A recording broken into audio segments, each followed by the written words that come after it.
ஐயா வணக்கம். மகாலட்சுமி.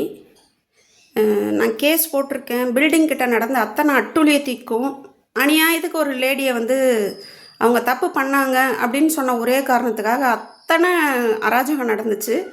அதெல்லாம் தான் வீடியோவாக நான் உங்களுக்கு சொல்லிகிட்டு இருந்தேன். வீடு கட்ட போகிறப்போ எத்தனை டார்ச்சர் கொடுத்தாங்கன்றதை அனுபவிச்ச எனக்கு தெரியும். நாயை கட்டி வச்சு பில்டிங் கிட்ட போகிறதுக்கு இல்லாமல் நாய் நல்ல ஒரு ஆள் இடுப்பு உயரத்துக்கு ஒரு நாயை வாங்கிட்டு வந்து கட்டி வச்சுருந்தாங்க. நாயை கட்டி அவுத்து விட்றது, நாயை கொண்டு வந்து மிரட்டுற மாதிரி பண்ணுறது, வண்டியை வச்சு ரேஸ் பண்ணுறது, இந்தமாரி வேலையெல்லாம் கூட அப்போ நடந்துச்சுங்க. இப்போது கேஸ் போட்டிருக்கோம். கேஸு ஃபைனல் இது சொல்லியாச்சு. அது ஏன் எடுக்காமல் இருக்காங்க போலீஸ்காரங்க?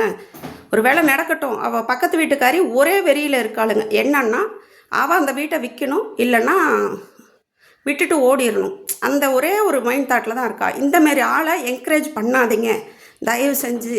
சொந்த வீடுன்றது எல்லாருக்கும் கனவு. எல்லாம் கஷ்டப்பட்டு கட்டுற வீடு. அது கஷ்டப்பட்டு சார் நான் இட்லி தோசை சுட்டு கொடுத்து இன்றைக்கி சாப்பாட்டுக்கு நான் அந்த இது தான் பண்ணிகிட்ருக்கேன்.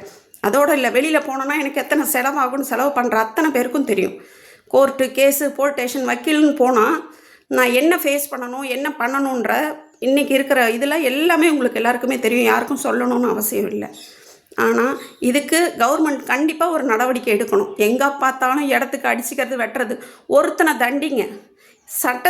சட்டத்தை ஸ்ட்ராங்காக போடுங்க. ஒரு வீடு கட்டுறப்போ இந்த மாதிரிலாம் இருக்கக்கூடாது. சட்டத்துக்கு புறம்பா இப்படி இருந்தால் இப்படி நடவடிக்கை எடுக்கலாம், பண்ணலான்ற மாதிரி சொல்லுங்கள். தனக்கு சாதகமாக யார் இருக்காங்க, யார் காசு கொடுக்குறாங்க, அவங்களுக்கு சப்போர்ட் பண்ணிவிட்டு ஆப்போசிட்டில் இருக்கவங்கள விட்டுட்டு வேடிக்கை பார்க்குற இடத்துல தான் இப்போ வரைக்கும் இருக்குது நம்ம சட்டம். வெட்டட்டும், இல்லை குத்திக்கட்டும், இல்லை எதுவாக ஆகட்டும். ஆனதுக்கப்புறம் போய் கோடு போட்டு ரோடு போட்டு காட்டலாம். அதாவது மேப் போட்டு முன் விரோதம் காரணமாக இவர் அவரை வெட்டி விட்டார், அவர் இவரை வெட்டி விட்டார், இதை தேடிக்கொண்டு இருக்கிறோம். இதுதான் முடிஞ்சு போச்சு அவங்க பண்ணுறது. ஆனால் சட்ட போராட்டன்றது தனி மனுஷியாக போராடிட்டு இருக்கேன்.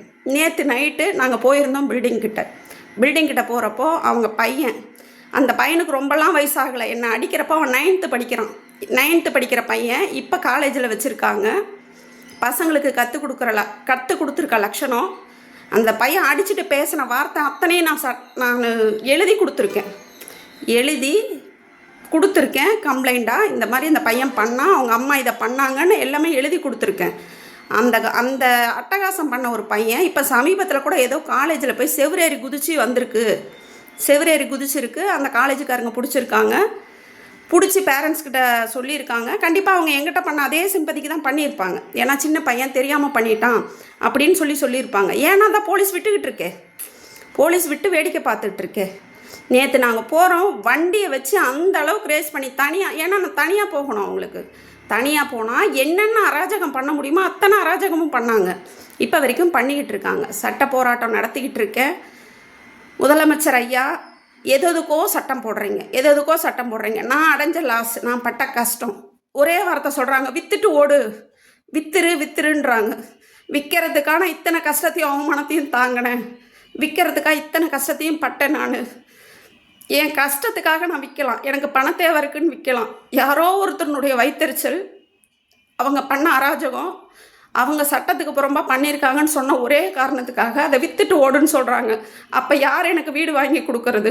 முதலமைச்சர் ஐயா, நீங்களே வாங்கி கொடுங்க எனக்கு வீட்டை. அந்த வீட்டை விற்றுட்டு அந்த வீட்டை வேணால் யாராவது எடுத்துக்கட்டும், வாங்கி கொடுங்க. இல்லை சட்ட போராட்டத்துக்கு எனக்கு இதுக்கு என்ன பண்ணணும்? இனிமேட்டு யார் வீடு கட்ட போனாலும், தனியாக ஒரு லேடிஸோ யார் போனாலும் அவங்களுக்கு சட்டப்பிரகாரமோ என்ன பண்ணுவீங்களோ அதை பண்ணுங்க. இப்போ வரைக்கும் போராடிட்டு இருக்கேன். நேற்று ஞாயிற்றுக்கிழமை அன்னைக்கு நைட்டும் போயிட்டு தான் வந்தோம் பில்டிங் கிட்ட. என் கூட ஆள் இருந்தாங்க, அவங்களும் பார்த்தாங்க. வண்டியை எப்படி முறுக்கி அந்த நாய்ஸ் பொல்யூஷன் சொல்லுவாங்க இல்லைங்களா, அப்படி ஒரு சவுண்டை கொடுக்குறது. அது அங்கே கொடுத்துல இருக்கவங்க அத்தனை பேருக்குமே தெரியும். அவ்வளோ டிஸ்டர்ப் பண்ணிக்கிட்டு இருக்காங்க. யாரும் வரல. ஏன் வரலன்றதையும் நான் சொல்கிறேன்.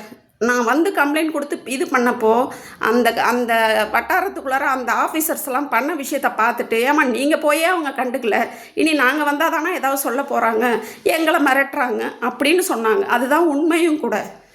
தயவு செஞ்சு ஒரு உயிர் பலி போக போகுதுன்னா எனக்கு அதை பற்றி கவலை இல்லை. எங்கள் சைட்லேருந்து யாரும் அவங்கள ஒன்றும் பண்ணிட மாட்டோம். போனால் என் உயிர் தான் போனால் எனக்கு பிரச்சனை இல்லை. ஆனால் அதுக்கப்புறமாவது இதுக்கு ஒரு எண்டு வருதான்னு பார்க்கலாம். தயவு செஞ்சு சட்டத்தை ஸ்ட்ராங்காக போடுங்க. இல்லை இதுக்கு ஒரு நடவடிக்கையை சீக்கிரமாக எடுங்க.